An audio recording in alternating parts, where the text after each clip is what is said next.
Hello, and welcome to the Homeschool Conversations Africa podcast. Here, we discuss homeschooling from the African perspective and the unique challenges that come with it. If you're considering homeschooling, we hope to inspire you as you take this bold step. If you're already a homeschooler, we are here to share encouragement for this wonderful journey we are on to educate our children in the best way we can. We are your hosts, Jifa Andam and Carissa Nete Mabel. Let's dive right into today's conversation. Hello, dear listeners, and welcome to today's episode of the Homeschool Conversations Africa. We're excited today to have a friend in our midst. Her name is Adesola Lajuwomi. I hope I pronounced that okay, Adesola. Yes. Adesola is a mom of two beautiful kids. I got to meet her a few months ago. She lives in Abuja, Nigeria. She has this wonderful, should I call it what? Parents group or family group? Yeah, family group. Family group that's just trying to get families in Abuja together to do things together, things outdoors, especially. Yes, outdoor. I think outdoor things are your specialty. So Adesola is an unschooler, and I know this is a topic that a lot of us are interested in. So Carissa and I are excited to have her on the show today to talk about unschooling. So would like to welcome you, Adesola. Thanks for joining us. Since we have so much to talk about, let's not waste any time and let's get right to it. So who is Adesola? Why don't you tell us who Adesola is? And if you rather we call you Shola too, that's fine. No, full name is fine. Okay. Yes. So hello, hi, thank you for having me here. My name, is Adesola Lajuwomi. I am 32. I have two, lovely children. They are 4 and 2 years old. I'm, let's say, I guess I call myself a nurturer, if we had to pick a word. Since I was very young, literally my dream was to be a mother. And when people would ask me, what do you want to be? And when I'd say a mom, they'd be like, okay, then what do you want to do before you get married? And looking back, I think my best response would have probably been to tell them, I'm preparing for motherhood, really, That's precious. Kind of resting, being a bit selfish, because motherhood itself is, especially homeschooling, requires a lot of sacrifice, I think. So looking back, I think I would have responded differently. More about me. Yes, I was born in the UK, and I private schooled in a small town called Harrogate, which is about an hour from where we lived in Leeds. And literally, it was me and my brother were the only Black children in our high school. Well, primary and secondary school. Yes, it was a small town, very small town. So after high school, I told my parents that I want to be in a sixth form college with other Black people. That was like my only requirement. Yes. So that's how I went to a sixth form, really close to our house, and I loved it, and I really got into textiles. And then I went on to study fashion design and marketing at university. I actually wanted to study textiles, but my parents insisted that I take a degree that had more job opportunities. So that's how I ended up doing a combi degree, which was fashion design and marketing. So it was a double bachelor's that I did. African parents, yeah. We're learning. So yeah, I mean, I was pretty terrible at pattern cutting and sewing. So I mean, luckily, I'm quite creative and resourceful. So I found other ways to make garments. Like I was hand sewing and knitting and upcycling, recycling garments. So yeah, that's what got me through my degree. And yeah, that's a bit about me, really. Then, if there's anything else you'd like to know. I don't know. I think you've covered it quite well. Did you talk about you're married? Did you mention that? I don't remember hearing, but I guess. Okay. Yeah. Talk about how to do it, of course. So I met my husband the first year of university, which was 2008. And yes, we met in the library, but studious students. Yes, I guess. we didn't talk again until, let's say, 8 or so years after uni. Yes, a long time after. And I think it was just through on Facebook that I asked him, I was looking for somewhere to go for my 21st birthday. And I know he was a party guy in London then. So I was like, okay, do you know where me and my friends can go? And he came with his friends and we met up. And then again, after that, we didn't speak again for a while until I think I must have messaged him about something when I was in Nigeria. I visited, after I graduated, I wanted to just explore the world a bit. So I went to Abuja for 2 weeks and then I went to Lagos to see family there. And then, yes, I think he visited Lagos and I saw him there once. And then again, quiet for a while. I was in a relationship, etc. Yes. So it was when I came back to the UK that I went. He invited me to his 30th birthday randomly, and from there, kind of our relationship started, and we were dating for around 3 months or so before he proposed. He invited me to Rome for my birthday, and I was expecting him to propose on my birthday because I thought he was quite cliche like that, but he didn't. So we were at dinner on my birthday. Dear. I was waiting for it. I was waiting for this big proposal, and it didn't come. And I was like, okay, sorry. All right then. Yeah. So the next day we went to go and see the Trevi Fountain, and there was like hundreds of people there, and he got out his ring and he did propose at the fountain. It was lovely. It was sweet.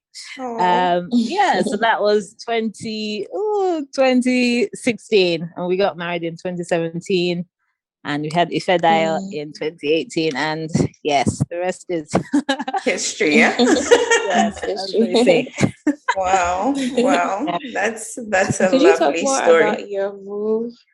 My husband, he had a really good job in the UK. He was a lead business analyst.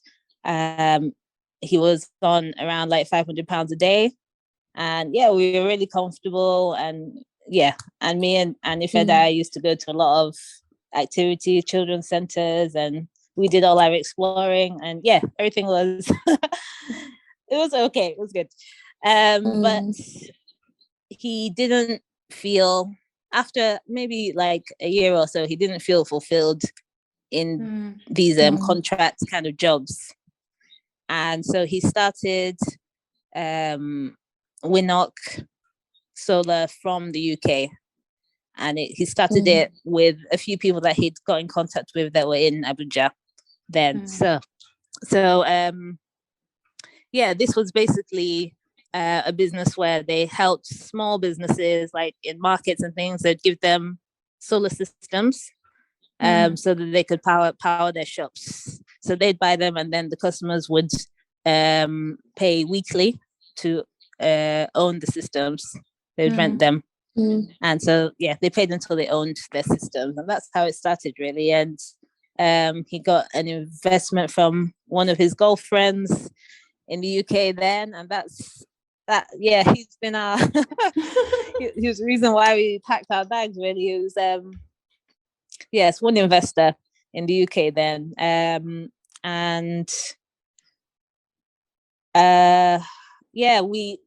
We kind of just decided a few months into the business, it was apparent that you can't run a business in Nigeria and be in the UK, because you have to be hands-on, you have to be on ground. I mean, so that's when we were kind of seeing, okay, should we go and visit? Should we go and see how things are? Of course, we didn't want to be like apart. We didn't want him to just go to Nigeria and us be in the UK kind of thing. So that's how we thought, okay, how can we do this that would, work?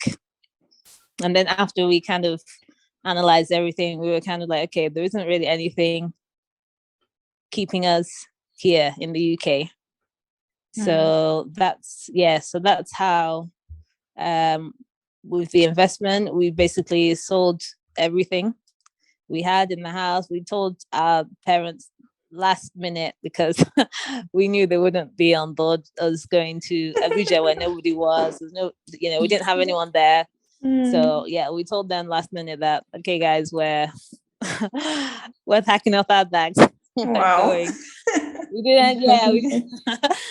We looked in Airbnb for 3 weeks in Life Camp then, and that's how we started off. We got on ground, and he was busy on the business, and we luckily found a place in Life Camp when our agreement was ending at the Airbnb. So that's how we started off. Wow. That's how we got into Abuja. Wow. Yeah, we just a few bags we carried. It was mainly my children, Ifedayo's toys and books in one bag, and the rest was like 2 bags of clothes, and that was it. We didn't carry anything else with us. Yeah, and we just went on a prayer, really. Yes, a big leap of faith. It was exciting stuff.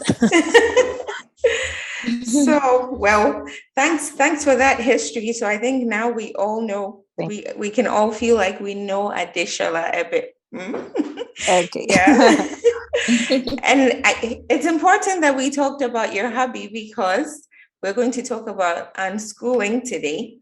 That's our main topic, and it's a bit of shall I call it radical?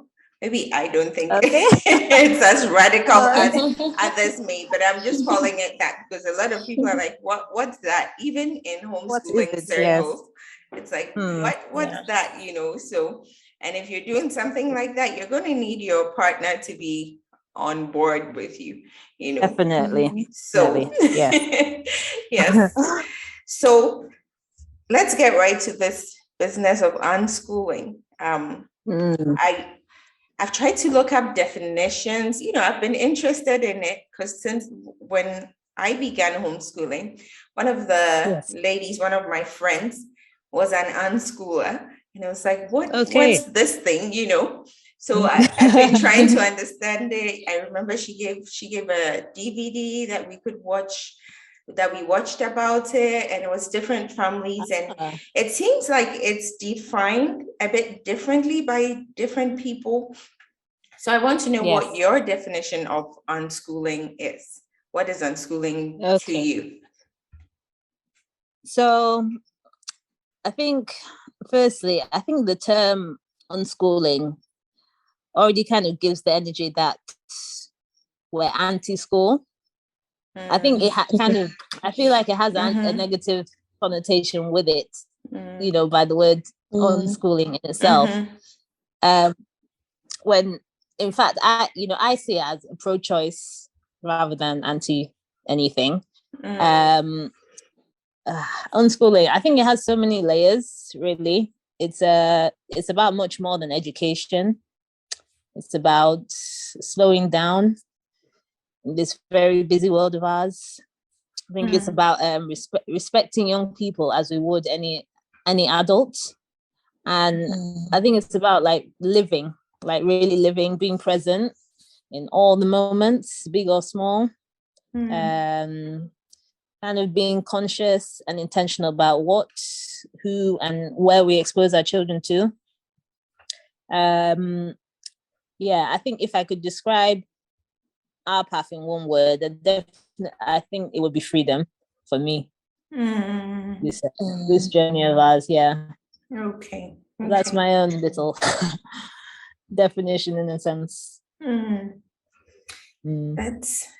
That's interesting. It's interesting that you said much more than education, because that's one of the things I've been thinking of. I mean, I know that I think with unschooling, there isn't sort of like a curriculum like most other homeschoolers would use, or like a path laid out.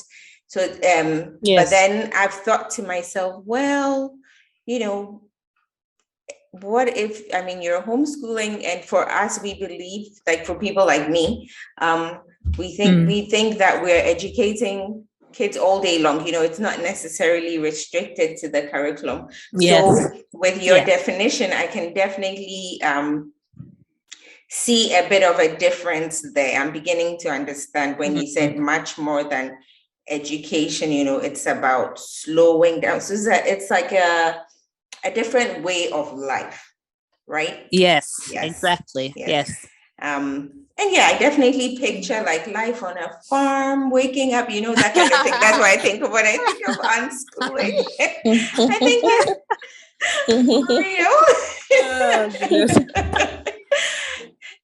seriously.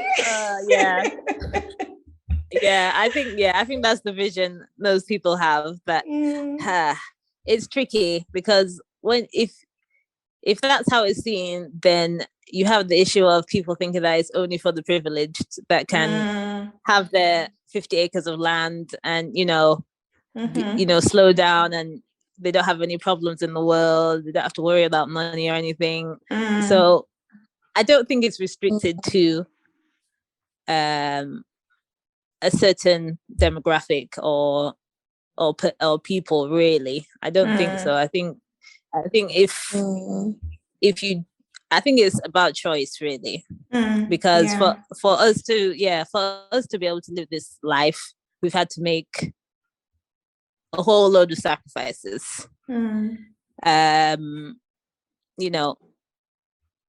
are minimalists,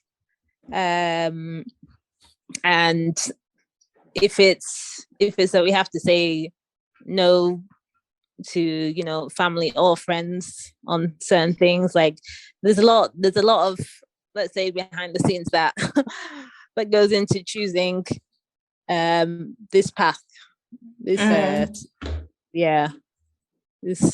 of unschooling path, really, I'd say. Okay. Adesola, is there like any specific reason why you decided to sort of follow the path less traveled? Yes. So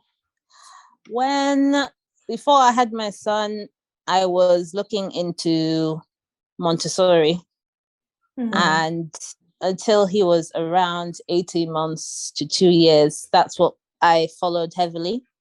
I did a lot of research on it. I read upon it, and I felt like this would fit in with our values, with our lifestyle, to let him be as independent as possible, to follow his lead. It was mainly me and him at home or outdoors then. So I'd prepare his environment, and Montessori then it worked really well for us. It was when he was getting older. Actually, I think social media kind of put a bit of pressure on me around Montessori, because I felt like we have to have perfect, a perfect looking house and perfect Montessori shelves. Yeah, and all the toys and and all the fancy expensive toys and everything like that. So it got to a point where it felt like rotating this shelf every week to look a certain way wasn't really serving either of us anymore. It felt more like unnecessary pressure kind of thing. So that's when I kind of started to slow down and reassess and just see where we were. Even my son wasn't really interested in the activities that I was laying out on the shelf anymore or anything. He just wanted to be outside and play with water and, play with rocks and everything and look at the flowers and things like that. So even as he was progressing, even as he was getting older, it felt like, okay, we have to look at where we are now and how I can best guide him where he is at this moment in time. He didn't want to be indoors all day playing with toys on the shelf. So that's when I started looking at, okay, what other, how can I best guide him now? And that's how I came across unschooling and slow life kind of life. Yes. So you wanted to homeschool like from the beginning then? Yes, we did. Yes, it was discussions even before we got married. And when we were dating, we discussed what kind of home setup we wanted to have. And we're both pretty traditional in the sense that my husband would go out to work and provide for the family, and I would take care of the home and nurture the kids. And so the choice that we made to have children meant we were committing to that responsibility. And we both felt that like my children are children and no one else's responsibility but ours. So for us, it only made sense to prioritize our values above everything else, really. So that's how, from when we were dating, we'd already decided that homeschooling would be the best path for our children, for us, for us to take on. So I just want to stop here and say something to all our single listeners, because I know we have a few. That's actually been quite a surprise, actually, because I thought, okay, homeschooling, it's people who have kids who are going to be listening to this, but I've been, I don't know, Carissa, what shall we say? We've been pleasantly surprised by all the singles listening who listen. Because they're trying to prepare themselves. So what I'm hearing here is talk to the person you're dating or the person you're planning to marry. You should discuss these things ahead of time if you do want that support, because it is difficult going down this road. When you don't have that. I think Amma recently said that, that's one of the things she was saying, try to get your spouse on board. So that's just some little advice for our single friends.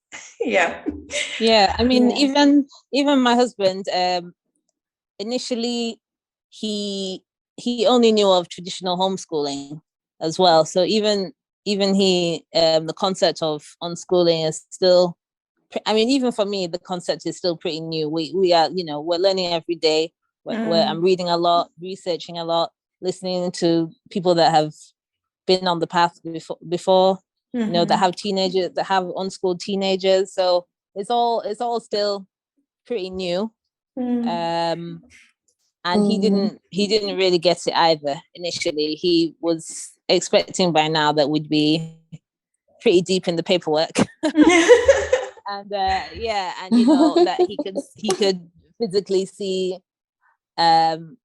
our children doing numbers and writing and things like that. I mean, that's what he initially thought. But as we've both been researching, we're both seeing that for them at this age, being outdoors, being out in nature, seeing different people, and just mainly being outdoors for us and experiencing different places and different things. Has my husband can clearly see how much his children are learning every day. When they come home, when he comes home for dinner, we have a family dinner every night at 5:30, and everyone asks, "How was your day?" And the children will tell their dad that, "Oh, they went bike riding today, and they love going on bikes, and they whatever they saw out, and the people that they spoke to." And it's really beautiful that even at this age he can see that,